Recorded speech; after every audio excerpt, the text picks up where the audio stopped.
recevoir chez vous sur Wolf TV. Il est 13h, c'est l'heure du journal. Voici les titres. Référendum du 20 mars, le 8 triomphe, le non continu hors des urnes. Le comité électoral de Kaolack conteste les résultats proclamés par la commission départementale qui n'a pas associé le camp adversaire au dépouillement. Même litanie chez les intellectuels soufis qui soulignent des irrégularités et exigent la démission du ministre de l'Intérieur qui, par son incompétence, disent-ils, a privé des milliers d'électeurs de leurs droits civiques.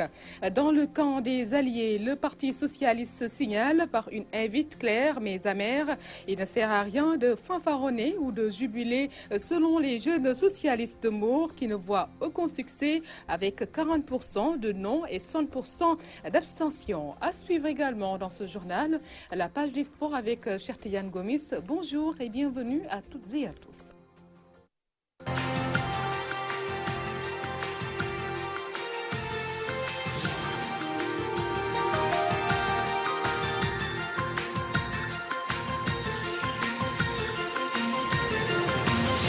Référendum à Kaolack, les résultats proclamés par la commission départementale de recensement des votes sont faux. C'est l'avis du comité électoral de la coalition du non. La structure qui estime qu'elle n'a pas été associée au dépouillement menace de déposer un recours pour l'invalidation du scrutin à Kaolack. Les éclaircissements avec Amadou Limbaye. Le comité électoral de la coalition du non, section Kaolack, conteste les résultats proclamés par la commission départementale de recensement des votes.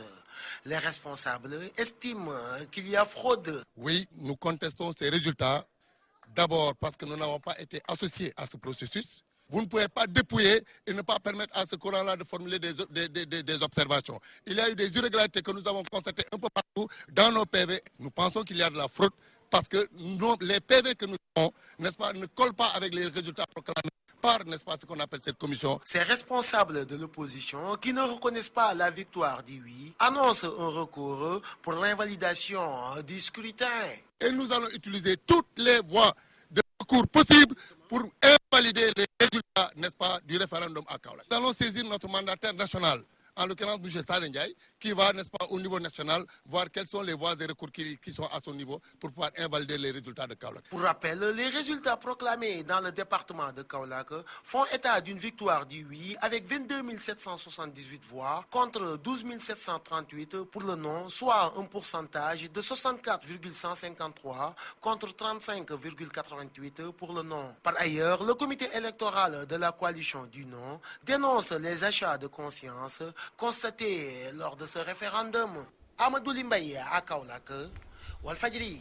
Amadou Limbaye, le cercle des intellectuels soufis récuse les élections entachées d'irrégularités et exige la démission de Abdoulaye Daouda Diallo. Selon ses chefs religieux, des dizaines de milliers d'électeurs n'ont pas pu accomplir leur devoir civique à cause de l'incompétence du ministre de l'Intérieur. Nous aurons l'occasion de suivre les propos de Serigne Fallouyan, leur porte-parole. Le camp du oui dit avoir une autre lecture du référendum de dimanche dernier. C'est la conviction de Malamine Fall, le secrétaire général des jeunes socialistes de la commune de Mbour. Selon lui, il ne sert à rien de fanfaronner et de jubiler, encore moins d'afficher le triomphe sur un succès de 60% de ces mêmes électeurs qui ont boudé les urnes. Écoutons Malamine Fall, le secrétaire général des jeunes socialistes au micro de Tchernodaf.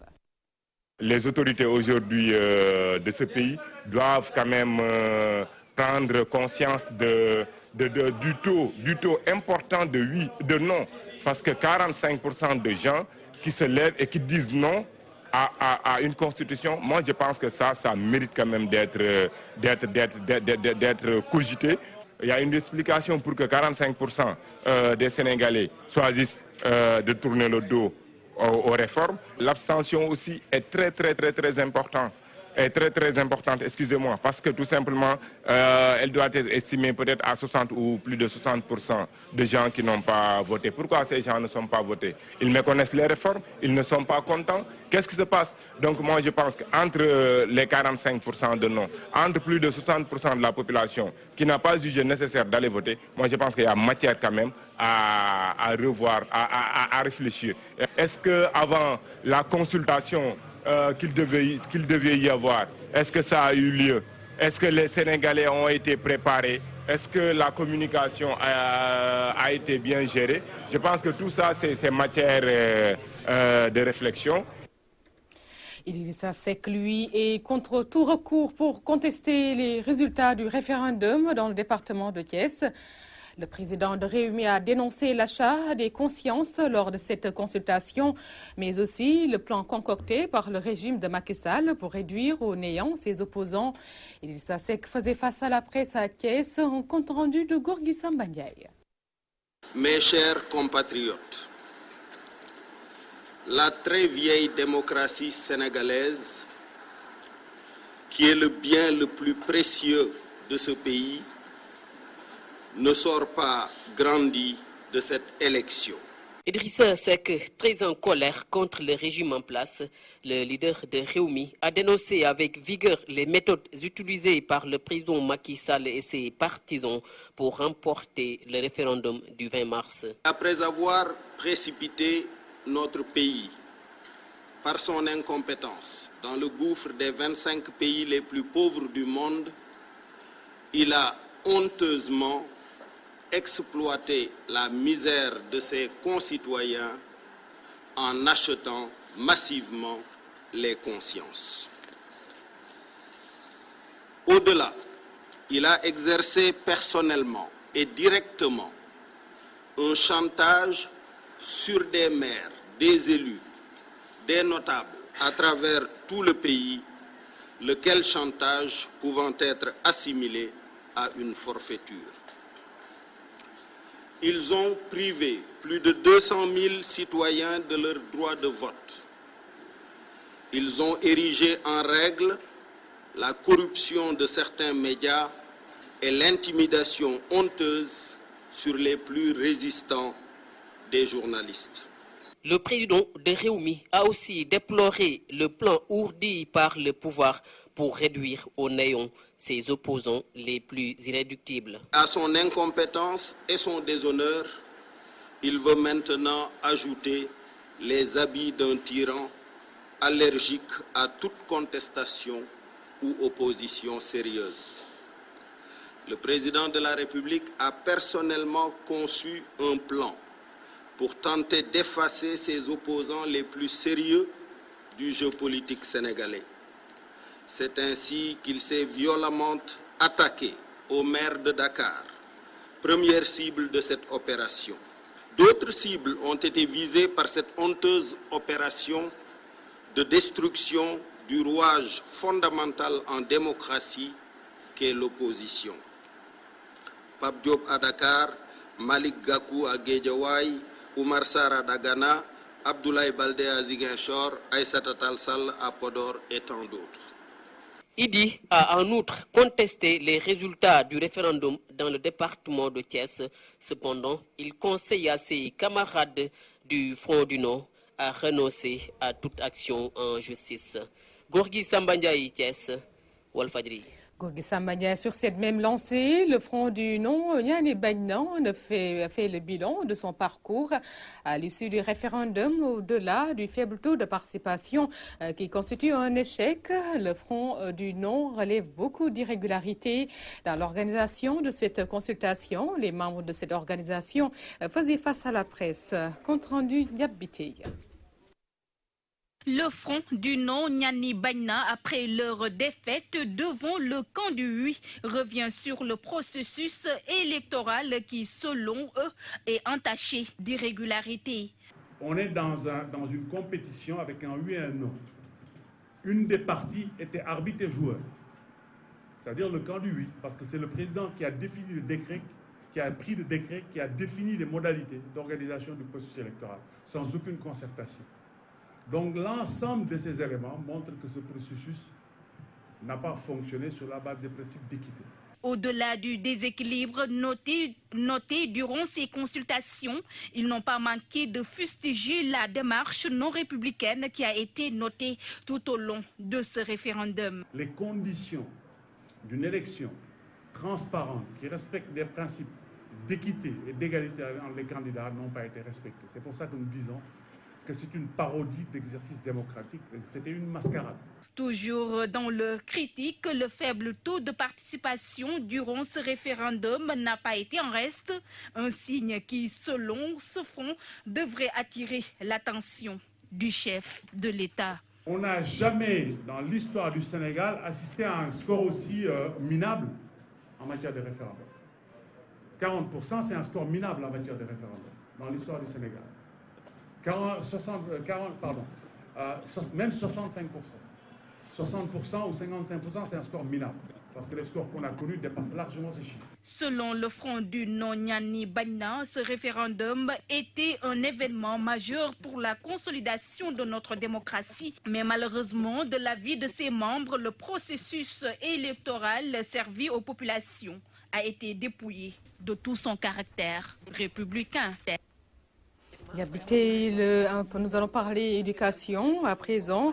Le QCEMS qui demande toujours le respect des engagements pris par l'État, à savoir l'alignement des indemnités de logement, la formation diplômante des professeurs titulaires de diplômes spéciaux, entre autres points. La rétention des notes reste toujours en vigueur. Une grève générale sera observée ce jeudi 24 mars dans tous les lycées du pays. En assemblée générale, Hassan Diop, responsable QCEMS au lycée Galandou Diouf, a porté leur parole au micro de Birama Ndiaye. Ce que nous demandons, c'est le respect des accords. Et le respect des accords, c'est eux-mêmes le gouvernement qui disait au moment de signer ces accords-là que c'était des accords réalistes et réalisables. On se rend compte aujourd'hui que ces accords réalistes et réalisables qu'eux-mêmes avaient signés ne sont pas réalisés. C'est ça le problème à notre niveau. Il se trouve maintenant que ces accords, c'est principalement l'alignement de l'indemnité de logement, le paiement des rappels et la validation des années de vacation et de contractualisation. Maintenant, il se trouve que hier, quand ils signaient ces accords, ils disaient que les gouvernements précédents signaient des accords sans les respecter et que eux, quand ils signent, c'est pour respecter les accords après. Malheureusement, on se rend compte que c'est délicat des luttes. Si on parvenait à décrocher une rencontre avec le président, tout le monde lançait un ouf de soulagement parce qu'on se disait que l'arbitre central va finalement parler et que le problème va être réglé. Aujourd'hui, on se rend compte que c'est à ce niveau où le discours est le plus instable. Et c'est justement cette instabilité dynamique, pour parler comme les physiciens, du discours présidentiel qui constitue la douleur du mouvement syndical et même la tristesse de notre peuple. Demain, c'est une grève générale. Aujourd'hui, c'est une assemblée générale, un débrayage à 10 h, suivi d'une assemblée générale. Et demain, c'est une grève générale. C'est le mot d'ordre de cette semaine. Amour, un espace foncier oppose les jeunes du quartier Falok à la mairie. Selon les jeunes, l'espace foncier figure sur le plan de lotissement et il est destiné à abriter leurs manifestations sportives. La mairie qui nie tout soutient que l'espace est destiné à un projet d'utilité publique. Une correspondance de Tchernodaf.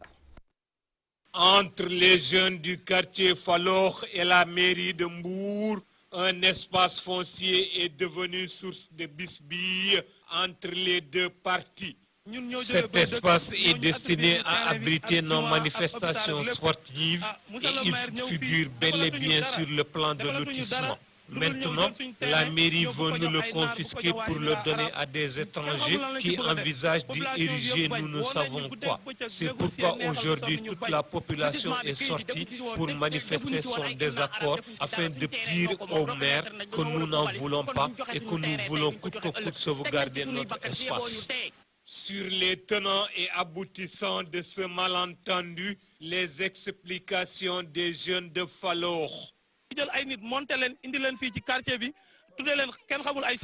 Des personnes inconnues à notre bataillon se sont autoproclamées chefs de notre quartier. Elles nous ont menacés de toutes sortes de représailles. Des pistolets ont été brandis et des machettes ont même été sorties. Et tout peut arriver. Nous avons déposé une plainte à la police. Mais nous interpellons surtout le préfet, qui est l'autorité administrative, que nous sommes allés voir à 2 reprises. Mais jamais il n'a voulu nous recevoir. Quoi qu'il advienne, il emportera l'entière responsabilité.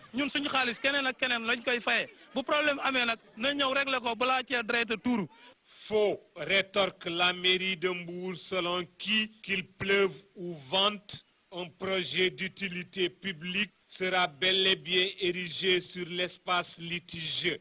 Nous avons aménagé un terrain de foot Nous avons amené un gradeur qui a nivelé et ils étaient tous d'accord, ils étaient tous contents de ce que nous leur avons donné. Je pense que ça même c'est de l'ingratitude, ça je pense que c'est même de la méchanceté, ça dépasse même le ridicule. Ce projet, Inch'Allah, verra le jour.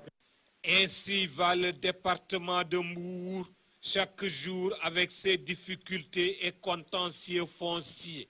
Mbour Gueye, radio-télévision Walfadjri, Thierno Daf. Pénurie d'eau dans le Djolof, dans certaines zones du département de Linguère. Les éleveurs dénoncent le manque de forage. Ils rappellent au président Macky Sall ses promesses de campagne. Les explications, c'est avec Achille Niang. Dans la zone sylvo-pastorale au cœur du Djolof, zone d'élevage, l'eau, source de vie, fait terriblement défaut. L'insuffisance des forages pastoraux fait que le bétail et les hommes ont soif. C'est un manque d'eau criard. Donc le problème d'eau, c'est récurrent ici. Ça ne date pas d'aujourd'hui, ça date depuis très longtemps, depuis plus de 40 ans, avant même notre naissance. Donc pour solutionner ces problèmes-là, je pense que c'est seul l'État qui a le moyen pour régler le problème de vide. Je pense que le président Macky Sall, avant qu'il ne soit même président de la République, il était là. Il avait fait le point sur le problème de vide. En particulier, généralement, le problème de Djolof. Dans la société pastorale, vous connaissez le problème, vous avez constaté vous-même qu'il y a un problème qui se pose, qui ne date pas d'aujourd'hui. Donc, nous demandons à l'État de nous venir en aide.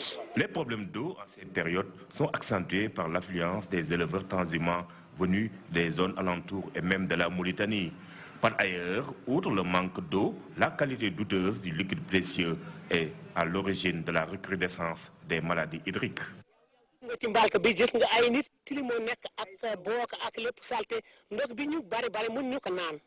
man de man bi ma nee fi benn bi daal dindi naan waaye ndox bi moom ñoom naan yow dégg nga tilim bu ci nekk parce que ni ñëw nekk ko ci biir yor rakkoo di manque ndox yi di tilim guddi ak bëccëg ndox yu nekk fi daal jéggi na daayu. Les populations déjà durement éprouvées par le manque d'eau sont confrontées à un autre problème. Le projet de la grande muraille verte siphonne leur forage, rendant leur problème encore plus grave. En désespoir de cause, les populations rappellent au président Macky Sall qui était en visite ici ses promesses de campagne. Le problème de la pastorale, il faut renforcer les forages. Vous savez, je vais vous citer quelques 5 forages. Entre ces 5 forages-là, il faut renforcer le nombre de forages. C'est-à-dire entre Chimboli, Ganinou, Teskere, Amali et Boutaïde. Donc il faut renforcer le nombre de forages. Il y a tellement de transhumants ici. Ils sont même dépassé le nombre de populations qui sont trouvées ici. Donc ça pose problème. Il n'y a pas un plan qui n'a pas été mis sur pied pour essayer de régler le problème ou contrecarrer les problèmes qui se posent actuellement. Mais le problème en est que le problème ce n'est pas un problème de palace, c'est un problème d'insuffisance de forage.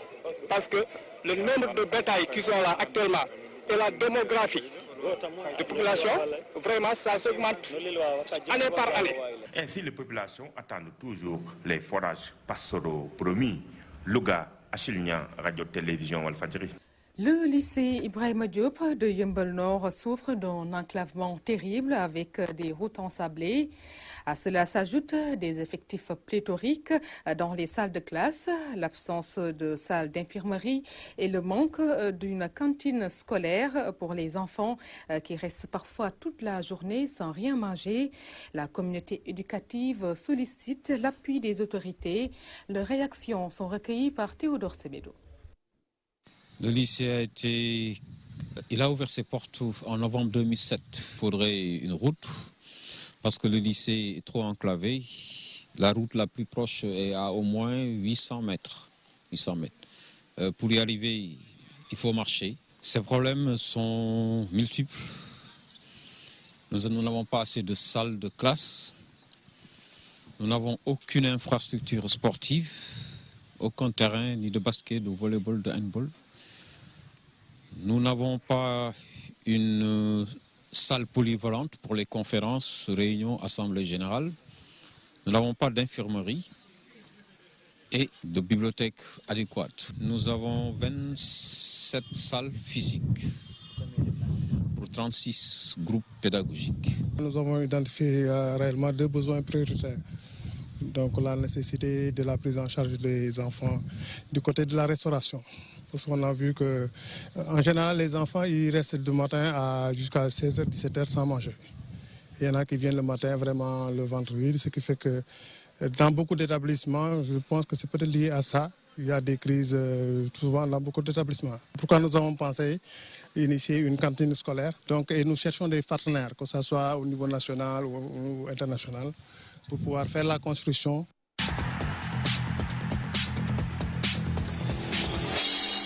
Il est présent sur ce plateau, cher Tidiane Gomis, pour l'actualité sportive. Bonjour. Oui, bonjour Fatou Diouf Faye.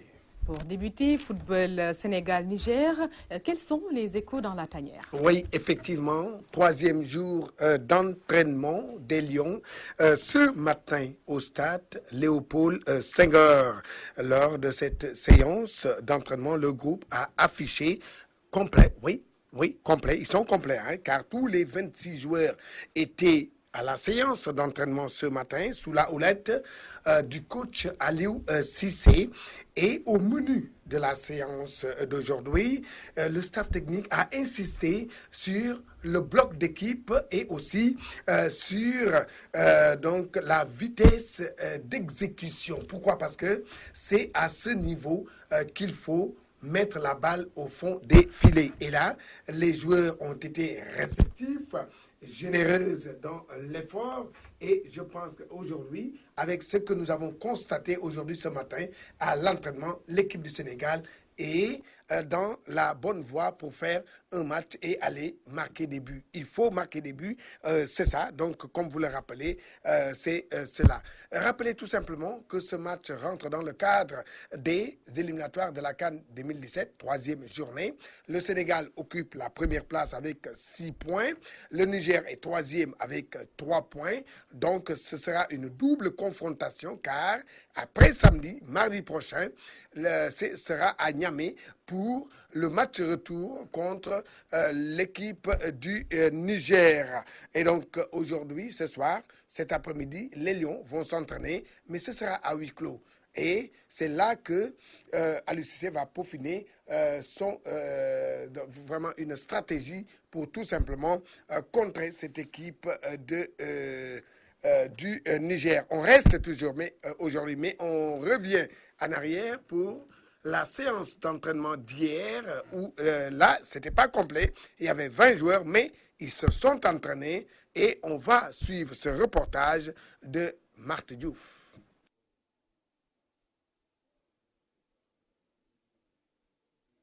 Ce sont des Lions décontractés qui se sont présentés au terrain annexe du stade Léopold Sédar Senghor. La bande de Cheikhou Kouyaté se montre confiant et déterminé après 2 heures d'entraînement. Aujourd'hui, l'entraînement était agressif, il y avait de l'intensité parce que maintenant on sait bien que ces choses-là feront partie du match de samedi. Maintenant le match a déjà commencé, c'est pas samedi qu'on rentre dans le match.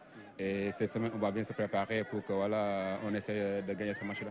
20 joueurs ont été présents lors de ce 2e galop d'entraînement. Aliou Cissé s'est apaisanté sur l'agression et la rapidité pour cette séance. Sur le bloc équipe, être capable de défendre dans un bloc compact, parce que c'est important. Mais aussi sur le plan offensif, aussi essayer de rentrer dans ce bloc-là, comment faire justement pour contourner ce bloc-là, comment faire pour rentrer à l'intérieur de ce bloc-là, comment faire pour passer au-dessus de ce bloc-là. Convoqué pour la première fois en sélection, Diao Baldé Keita a attiré l'attention au cours de cette séance d'entraînement. Cela explique son engagement et son amour pour le maillot national, indique le président de la fédération Augustin Senghor. Très bien accueilli, mais aussi très bien intégré. On voit qu'il est très enthousiaste et c'est ça qui importe pour nous. Quand un joueur décide de venir, qu'on sente qu'il vient parce qu'il a l'amour du pays, parce qu'il a envie de venir. Et dès qu'on le voit aujourd'hui, aussi bien sur le terrain qu'en dehors, on voit que Diao a faim d'être dans cette équipe-là. Et pour un jeune de 20 ans, c'est important pour notre football. C'est plus un pari sur l'avenir qu'il représente qu'une attente actuelle, même si on sait que déjà, il peut nous apporter beaucoup, avec des joueurs comme lui, comme Mambiram, comme Baye Omar, mais aussi comme Sadio. Je pense qu'il y a de quoi faire. Mais après, il ne faut pas s'enflammer, il faut lui laisser le temps de s'adapter. Le Sénégal prépare sa double confrontation contre le Niger prévue les 26 et 29 mars. Des rencontres qui entrent dans le cadre. D'autres joueurs sont attendus pour compléter le groupe. Il s'agit entre autres d'Henri Saïvé, Famara Diédhiou, Khalidou Koulibaly, Zarko Touré et Lamine. Et cher Tidiane, nous allons toujours parler de football, mais cette fois-ci la Coupe du Sénégal, suite des 32e de finale, n'est-ce pas, c'est ce mercredi? Oui, effectivement, les 32e de finale ont débuté depuis hier et on va découvrir les résultats car il y a sensation dans ces 32e de finale. La Douane, champion en titre, a été éliminé, oui. La Douane a perdu toute chance de figurer, de s'aligner en finale de Coupe du Sénégal, battue par les Rufisquois de Agel. Et Gazelle de Dakar aussi a créé la sensation en éliminant Guédiawaye Football Club 1-0. Lusitana et Cambérès, ce sont deux clubs qui jouent dans la même division, c'est-à-dire la 3e. Donc 1-0 pour l'équipe de l'Étoile de Lusitana. Et Avenir de Dakar a failli aussi créer la sensation, tout simplement parce que Gorée a éliminé l'équipe de Dakar de division régionale après prolongation. Et Medina Football Club, oui, Medina Football Club, un club de division régionale, a éliminé un club de 3e division 1-0. Sofa a éliminé Bambouk 1-0 et Tenguet Football Club qui continue de dérouler et qui continue de frapper fort sur son passage vient d'éliminer Snaps sur le score de 3-0. Et maintenant, pour le programme, la suite de ces 32e de finale, c'est aujourd'hui, déjà au stade Demba Diop, on a un match choc, oui, c'est le Jaraaf de Dakar, Prince de Dame Coupe, qui va jouer contre l'équipe de Mbour Petite Côte. Vous voyez, c'est le match en bas de votre écran. Le Jaraaf qui a gagné maintes fois cette Coupe du Sénégal, qui va jouer contre le club Mouroua qui aussi avait gagné la Coupe du Sénégal. Et Djambar, club de Ligue 1, qui va jouer contre US Rail, club de 4e division. Africa Promo Foot, club de 3e division, va recevoir le Casasport. Et Paham Kouy, c'est un club de division régionale qui se trouve au niveau de Thiès, qui reçoit un autre club de division régionale, Petaou. Et donc là, à Thiès aussi, on reste à Thiès, et où le Walidan va recevoir Avenir de Mbaké. Les deux équipes naviguent dans la même division, c'est-à-dire dans la 3e division. Et à Demba Diop, en première heure du match Jaraaf MPC, Yego de la SICAP reçoit Santhiaba. Et on continue, voilà, on va continuer pour les autres. Amadou Barry de Guédiawaye, aujourd'hui à 14h45, Espoir de Guédiawaye reçoit, c'est un club de division régionale, qui reçoit le Barguet de Kébémer, club de Ligue 2. Et à Amadou Barry, Racing de Dakar, un club de 3e division, reçoit la Sunor de Diourbel, club de Ligue 1. Tchonkessil, oui, Tchonkessil, un club de 3e division, qui reçoit le détenteur de la Coupe du Sénégal, Génération Foot. Déplacement périlleux pour l'équipe de Génération Foot.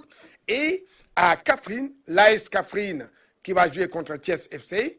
Et à Vélingara, le Ndiambour va voyager donc au sud du pays, c'est pour jouer contre le Kaural. On continue pour la programmation de cette Coupe du Sénégal. Voilà, AS Dara, dernier dans le championnat de Ligue 2, reçoit Renaissance de Dakar. Ils sont dans la même division, c'est-à-dire la Ligue 2. Et le Coton Sport, c'est à Tambacounda qui va jouer contre le Diamono de Fatick. Et je pense que j'ai été complet par rapport à la programmation de la Coupe du Sénégal. Comme vous le voyez, aujourd'hui, on débute et ça va finir demain, jeudi. Il y a des matchs. Et là, maintenant, on saura quelles sont les équipes, les 16e de finale. Mais ça ne va pas occulter la préparation de nos Lions, qui vont jouer contre... Et rappelez que l'équipe du Niger sera à Dakar dès demain.